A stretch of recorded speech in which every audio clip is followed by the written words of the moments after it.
Members remained at the center of our work throughout the past year, as we sought to be closer than ever to them. Following a complete restructuring of the onboarding process, we made sure to meet every new member and understand how the Chamber could make a real difference in their business ambitions. Their meetings proved to be of mutual interest for us as Chamber, as well as the new members, providing a better appreciation of Chamber services and member needs. This led us to pursue a journey built on mutual trust, focused on actions which would translate into value with our services. Though in the middle of a pandemic, our internationalization efforts remained active and geared up to support interested members in their ambitions to grow beyond our shores.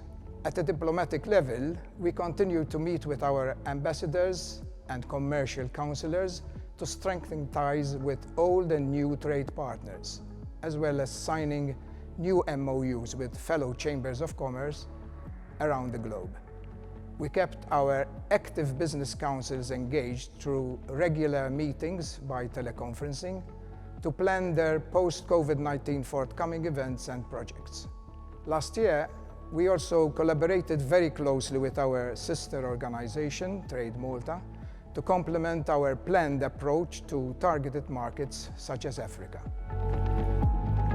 The work plan for the Enterprise Europe Network for this year had to be modified, as we saw the disruption of several business fairs, most of which were cancelled.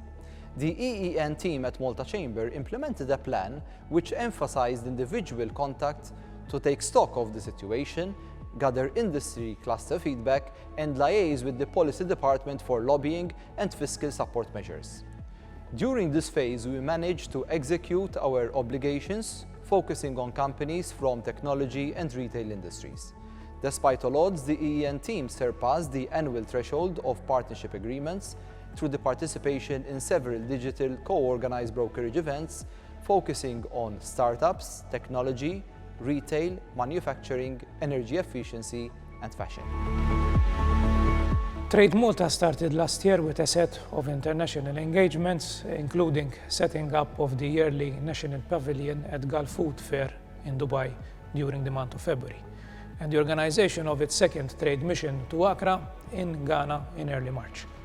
Following this, regrettably, Trade Malta's international commitments came to a standstill after March of last year.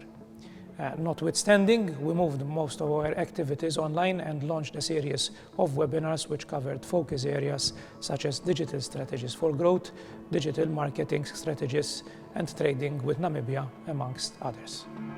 Despite the challenges presented by COVID-19, TechMT continued to champion Maltese talent by participating in local and international fora. TechMT kept encouraging upskilling and academic research and is providing guidance to firms seeking to expand beyond Malta's shores. COVID-19 has put us all in a difficult position, and it has strained many businesses in terms of consumer and investor demand. But it has also encouraged change. Malta can boast of a resilient technology infrastructure and a high-skilled workforce within the tech sector and beyond. Our promotional efforts are fully focused on guiding businesses to transition from an offline business to fully online and maximize the advantages of having an online presence.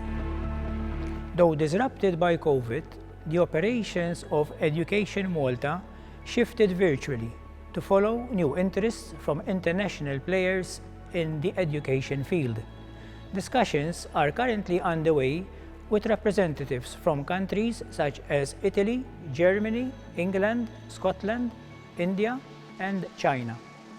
All these have approached our foundation in order to express their interest in establishing a presence in Malta. Areas of interest being explored by these institutions are diverse and spread and include courses in healthcare, biotech, research, engineering, business and administration, ICT, and finance. Throughout the year, the Malta Business Bureau, through its Brussels office, continued to identify upcoming policy and legislation that was of interest to Maltese business and that would have an impact in the coming years. It worked closely with several stakeholders and experts to gather information contributing to consultations by the European Commission or local entities at an early stage. We kept the Malta Chamber and its members abreast of the measures introduced by the EU institutions to address the rapidly deteriorating economic situation.